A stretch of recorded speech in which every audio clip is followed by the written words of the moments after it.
que marcou a história do Brasil, a ditadura militar, que durou 21 anos?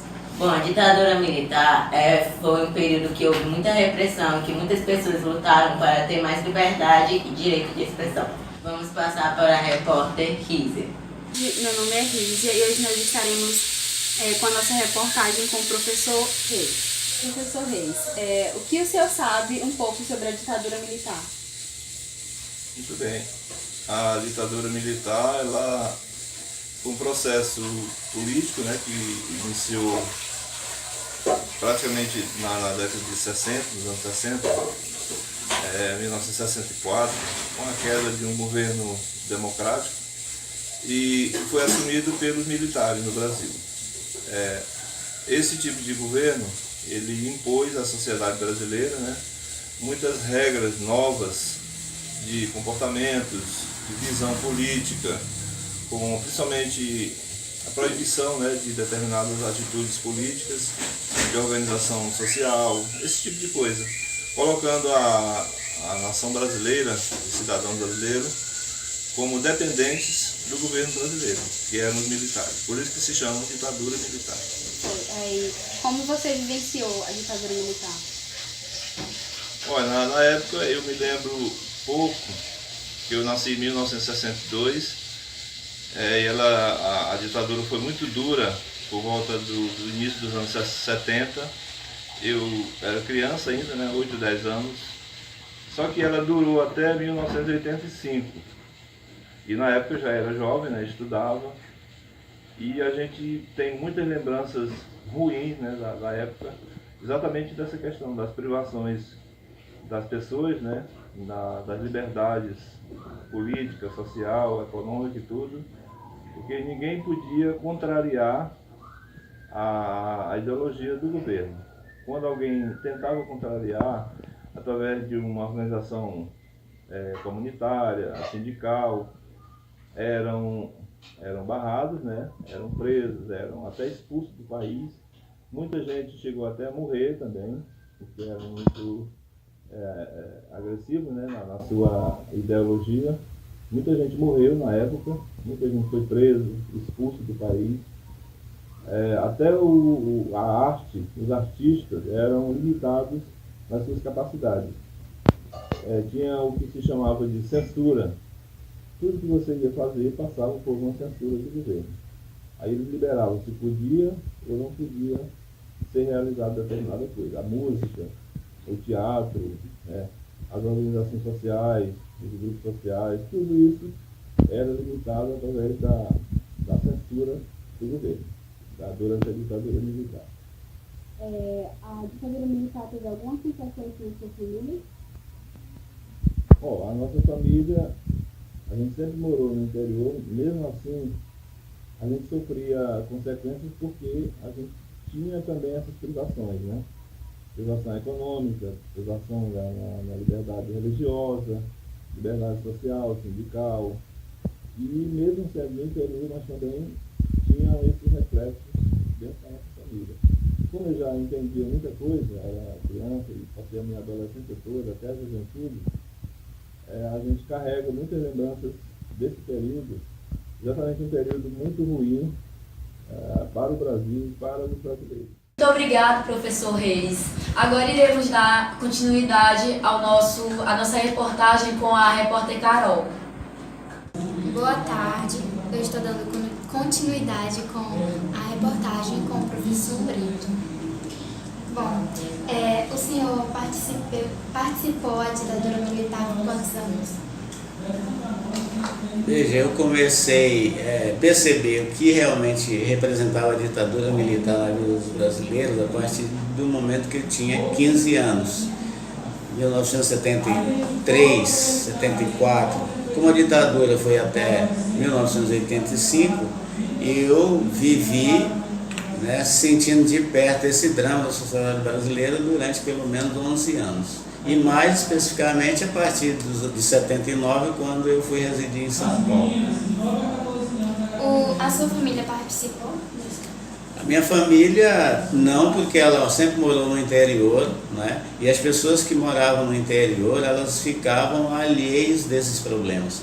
porque o governo militar, como todo governo ditatorial, eles proclamavam no rádio, na televisão, que não tinham a abertura que tem hoje, e naquela época também não tinha internet, né? O sistema de comunicação era extremamente fechado. Eles veiculavam a ideia de que o Brasil vivia um momento de grande prosperidade econômica, de grande paz social, sem violência, né? E um país, como eles diziam numa música, que esse é o país que vai para frente, né? Eles tinham muitos hinos que enalteciam o ufanismo brasileiro, e a gente sabe que isso era apenas propaganda política, não tinha nada que se configurasse na prática esse desenvolvimento aí. Mas o senhor viu o que aconteceu? A partir do momento que eu fui para São Paulo, em 79, eu ainda assistia muitas cenas de barbarismos. Por exemplo, o teatro do Tuca, que é da Universidade Católica de São Paulo, sendo invadido várias vezes, quando os estudantes estavam fazendo peças de teatro, e naquela época tinha uma efervescência cultural no Brasil, porque os intelectuais, principalmente da juventude, eles queriam acabar com a ditadura. Então as peças de teatro que eles faziam no Teatro Tuca, na PUC, eram essencialmente de crítica social. E os censores do regime militar, eles iam para assistir às peças e davam um jeito de dentro do teatro, avisar a polícia de repressão de que aquela peça que estava sendo representada ali era um atentado contra o poder instituído.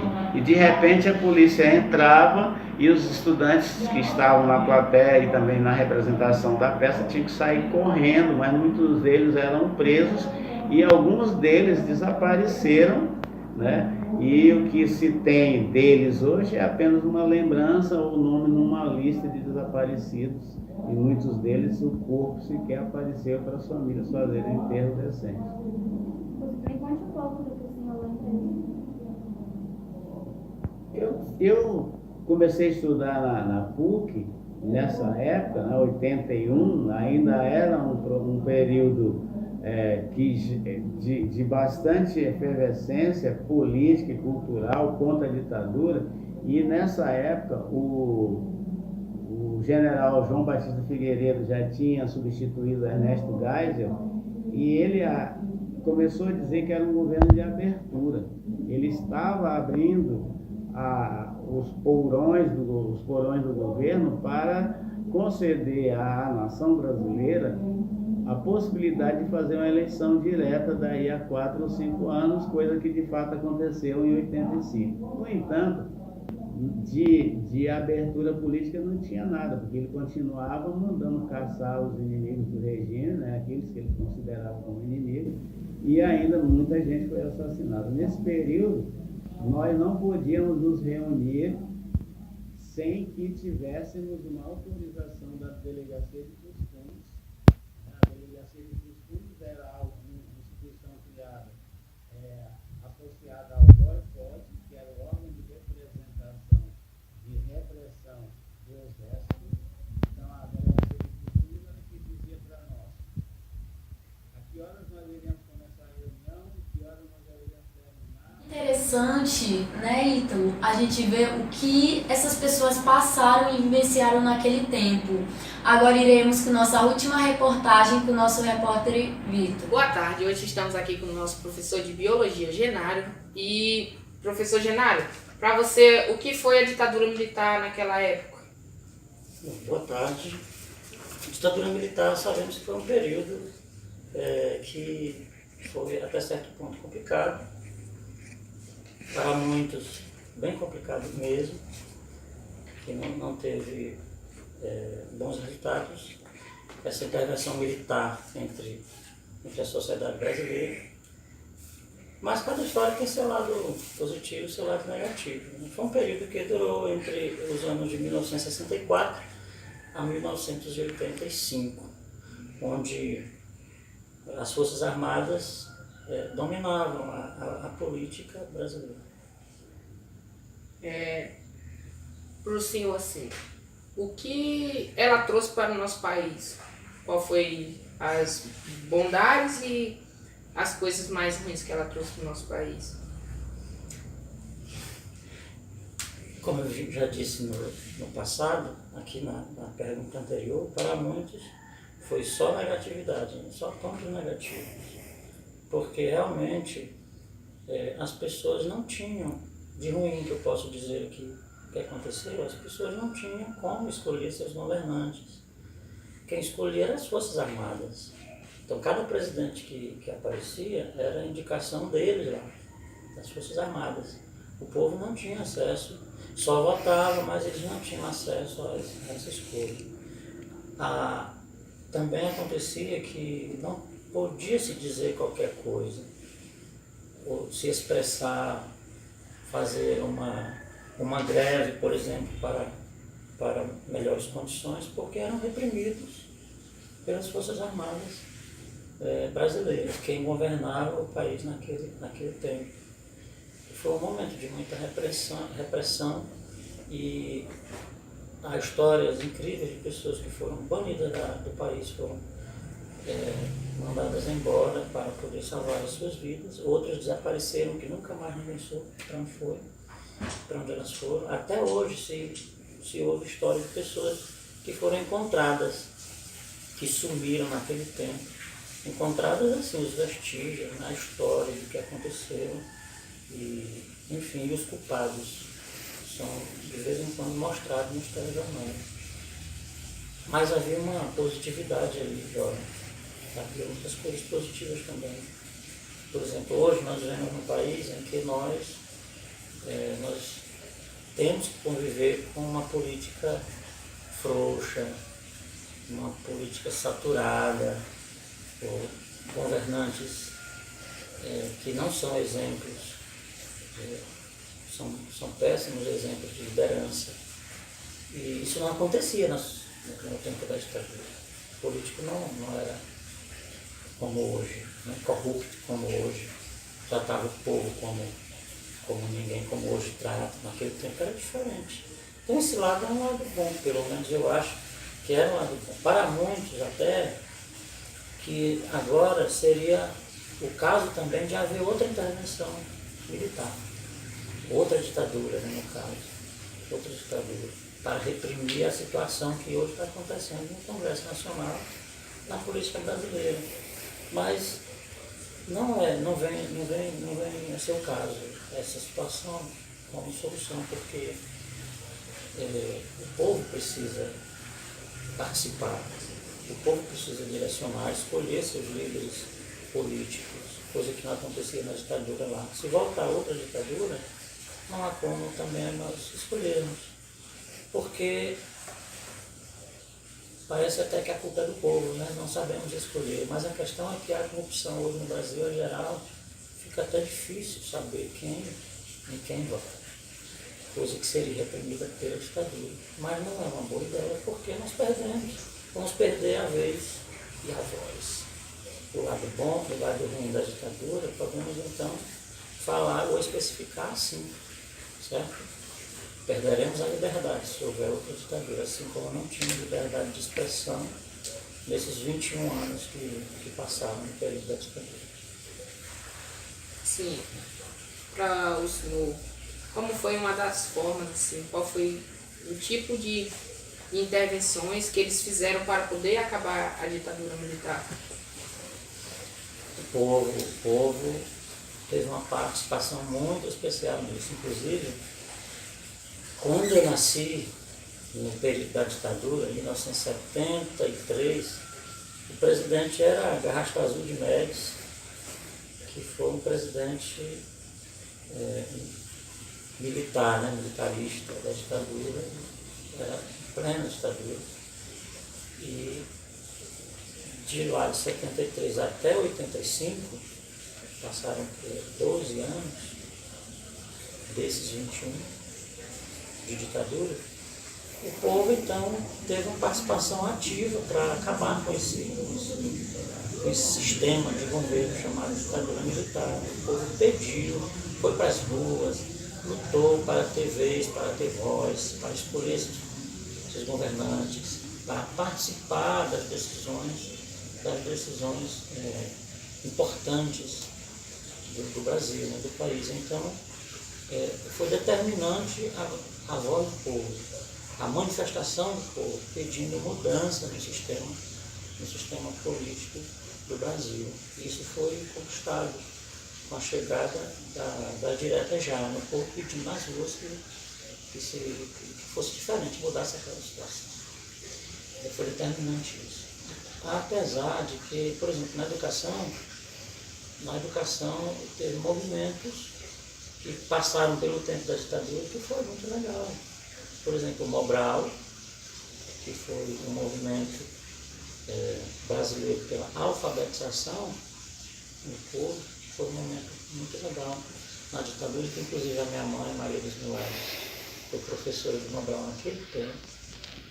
Foi interessante. Mas isso não era simplesmente um ponto, não era o ponto determinante, foi simplesmente um ponto positivo, que eu posso dizer, da ditadura, que foi necessária a intervenção do povo pela escolha de novos políticos, a escolha de políticos diferenciados, não ditados pela ditadura, mas pelo próprio povo.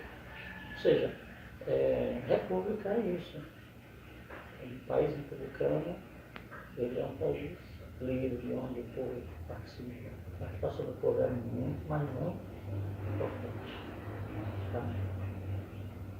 Muito obrigada pela sua atenção e voltamos aos estudos. Boa tarde, meu nome é Geliane e estou aqui com a Dona Maria.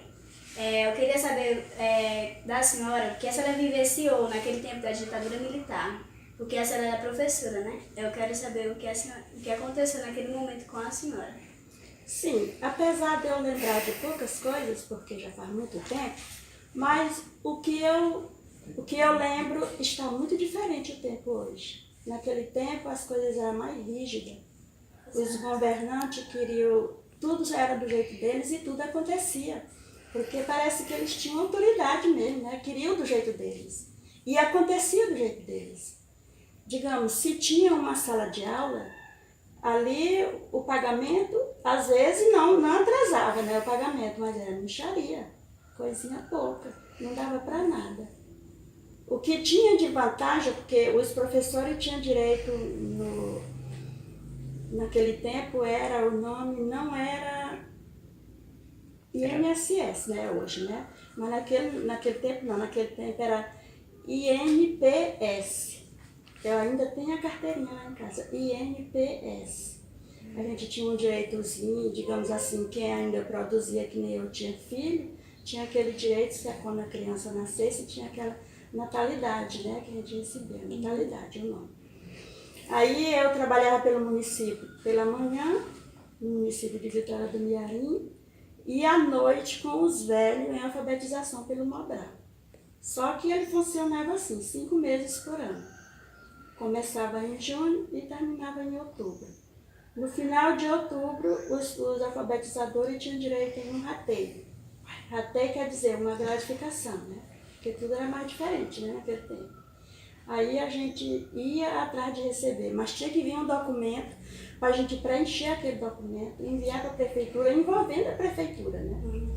E para poder receber lá. E era pela quantia de aluno. Se você tivesse 2 alunos, você só recebia aquele valor de 2 alunos. Que não dá mais nem para me lembrar quanto era que valia um aluno. Entende? Era assim. Não era dizer assim, que nem hoje, é professora, você é concursado, você ganha o seu salário.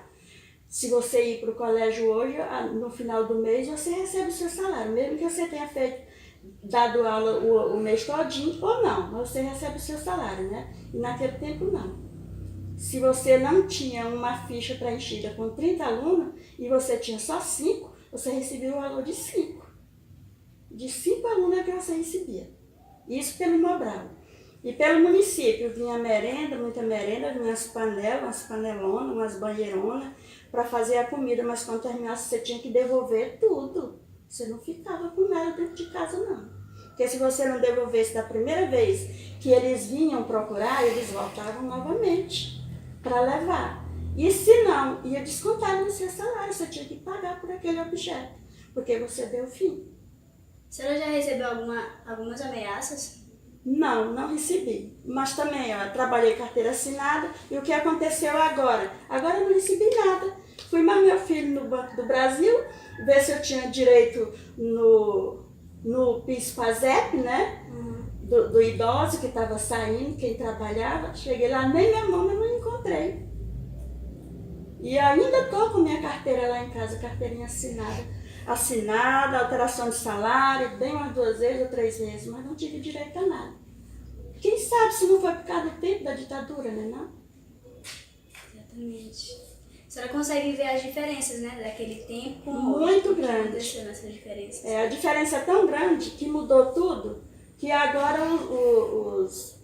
os governantes fazem o que quer, né, não? Exato. Faz o que quer. Agora o tempo está livre para eles. Que eu já até disse, se eu saísse a dizer o Brasil que eu queria mais tempo, porque 15 segundos é muito pouco para me dizer o que eu sinto. Não é não? Exatamente. 15 segundos é muito pouco para me dizer o que eu sinto. Porque o Brasil está praticamente de cabeça para baixo, só se fosse para começar novamente, do começo. Mas da agora para frente ele não ajeita mais. Porque se os que estão lá dentro são corruptos, os que estão se preparando para entrar vão ser muito mais. Porque eles só dão promessa, mas cumprir, não. E não tem justiça. Gente, eu quero agradecer a todos, porque sem essas estrelas, o brilho não seria capaz de chegar até aqui agora. Porque sem essa prova, gente, ninguém acreditaria. O que eles viveram lá naquele momento foi um momento muito constrangedor, viu?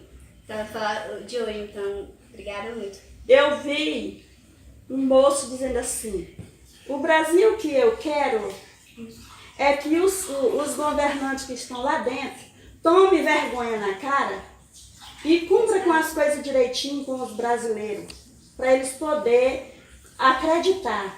Mas, se ele não tomar vergonha na cara, os que vão entrar é do mesmo jeito, porque ele já deixa a lição. Verdade.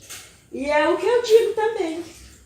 Lá não tem nenhum que se aproveite. Se dizer show, não fica ninguém, porque nenhum se aproveita, nenhum. Eu tinha vontade de dizer isso. Vocês acreditam? Acredito. Eu tinha Todo vontade mundo de tem dizer vontade de isso. dizer. Pois é. Quem é que não tem vontade de dizer que está errado as coisas, não é? Porque quando começou não era assim. Por que eles faziam isso? Não lembre da classe média que precisa também se colocar no lugar deles, o que eles passam, né? Não o que eles sofrem, o que eles esperam de bom, mas eles prometem, mas não cumprem. Do que adianta fazer promessas e não cumpri-las? Pois é, se fizesse todo mundo assim agora pela eleição, não votasse pra ninguém, E queremos. pois é. Ao professor Genário e sua mãe, Maria dos Milagres, por dar essa reportagem muito interessante. Agradecemos também a audiência de hoje e boa tarde. Obrigada pela sua audiência.